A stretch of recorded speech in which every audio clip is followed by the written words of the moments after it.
सकाळी आवरून सगळं स्कूलमध्ये गेलो.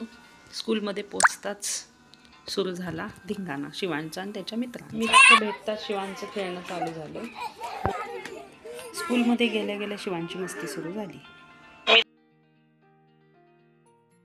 त्यानंतर आम्ही बसमध्ये गेलो. प्रिन्सिपल टीचरने सगळ्यांना इन्स्ट्रक्शन्स दिल्या. ते सगळे सेटल झाले आपापल्या जागेवर. बसताक्षणी शिवांचा डान्स सुरू झाला. शिवांशबरोबरच सगळ्या मुलांनी आणि सगळ्या मुलांच्या मम्माजनी पण डान्स चालू केला. सगळ्यांनी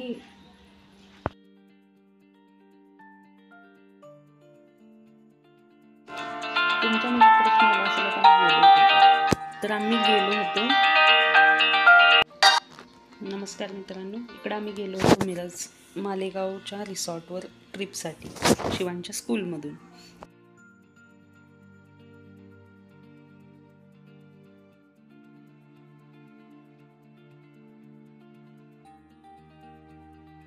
मस्त असं निसर्गरम्य वातावरण होतं.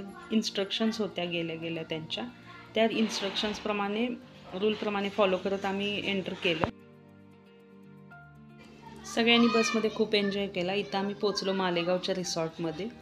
सगळ्यांना 2 लाईन्समध्ये सगळ्यांना आत सोडलं होतं. नंतर मुलांसाठी छान नाश्ता होता. नाश्त्यामध्ये नूडल्स आणि इडली होती.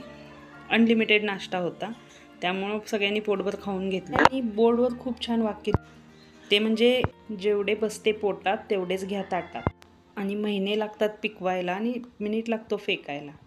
पोटभर नाश्ता करून आम्ही इकडं पपेट शो बघायला गेलो. पपेट शो शिवांशनं आणि सगळ्या मुलांनी खूप एन्जॉय केला.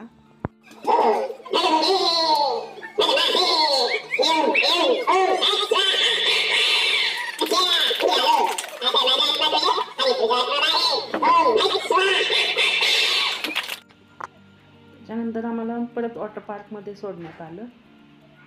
तिकडे मोबाईल एक्सपेन्सिव्ह वस्तू अलाउड नव्हत्या, त्यामुळे व्हिडिओ शूट करता आलं नाही.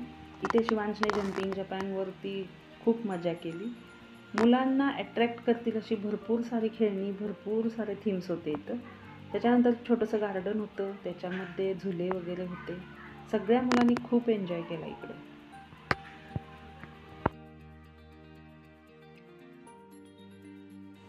स्लायडिंग, झुले, परत गावाकडे जसं टायरमध्ये झोकाळा असतो तो टायरचा झोकाळा, असं सगळं छान असं होतं. त्यामुळं थोडा गावातला फील येत होता. त्याच्यानंतर आम्ही इकडे गेलो बोटिंगसाठी. त्यांनी छान असं शेततळं केलं होतं आणि त्याच्यामध्ये बोटिंग होतं करायला. प्रत्येकी 5-6 एका बोटमध्ये लोक बसत होती आणि ते आपणच चालवायचं होतं सायकलप्रमाणे आणि बोटिंग करायचं होतं. बोटिंग ही खूप एन्जॉय केलं आम्ही. 2-3 राऊंड प्रत्येकी देत होते आणि त्यांचं एक्स्ट्रा सिक्युरिटीसाठी त्यांची लोक. त्याच्यानंतर थोडं इथं मुलांची रेस लावली होती. माझा शिवांश फर्स्ट आला त्याच्यात. सगळं झाल्यानंतर परत जेवणाला गेलो आम्ही. त्याच्यामध्ये आम्हाला स्वीट, कुर्मा भाजी, पनीर, राईस, कोशिंबीर असं सगळं काही मेनू अगदी छान होता. जेवणही पोटभर खाल्लं. त्याच्यानंतर राहिलेल्या थीम केल्या, हॉर्स रायडिंग, कॅमल रायडिंग.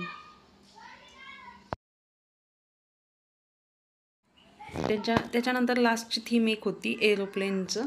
मग तिकडे मला भीती वाटत होती त्याच्या एरोप्लेनमध्ये बसायला, तरी पण शिवांसाठी बसले होते. मस्त असं एरोप्लेन वर खाली होऊन फिरत होतं. छान सगळ्यांनी तिथंही एन्जॉय केला. रिअल एरोप्लेनमध्ये बसता नाही आलं, पण ह्याच्यात थोडासा फील घेतला. एरोप्लेनमध्ये बसल्यानंतर काय असते.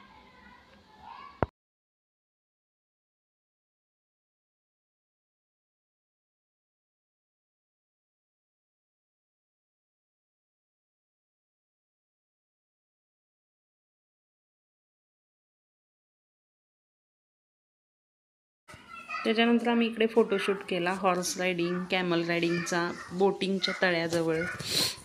छान असं शिवांशनं सिंगमवाल्या पोज, फायटिंगच्या पोज देत आम्ही इकडे फोटोशूट केला आणि शेवटी कुल्फी खायला दिली सगळ्यांना. छान झालं सगळ्या ट्रिप. सगळ्या मम्मांनी आणि टीचर्सनी आणि मुलांनी ट्रिप खूप एन्जॉय केली. छान असं निसर्गरम्य वातावरण होतं. ही तिथं मला फुलं आवडलीत म्हणून ह्याचे फोटो, शिवांचे काही फोटो काढले आणि फोटोशूट केलं. हे असं मस्त छान हिरवंगार निसर्गरम्य वातावरण होतं तिथं. आणि त्यांनी म्हणल्याप्रमाणे खरंच इथं ओंजळवर सुख मिळालं आम्हाला.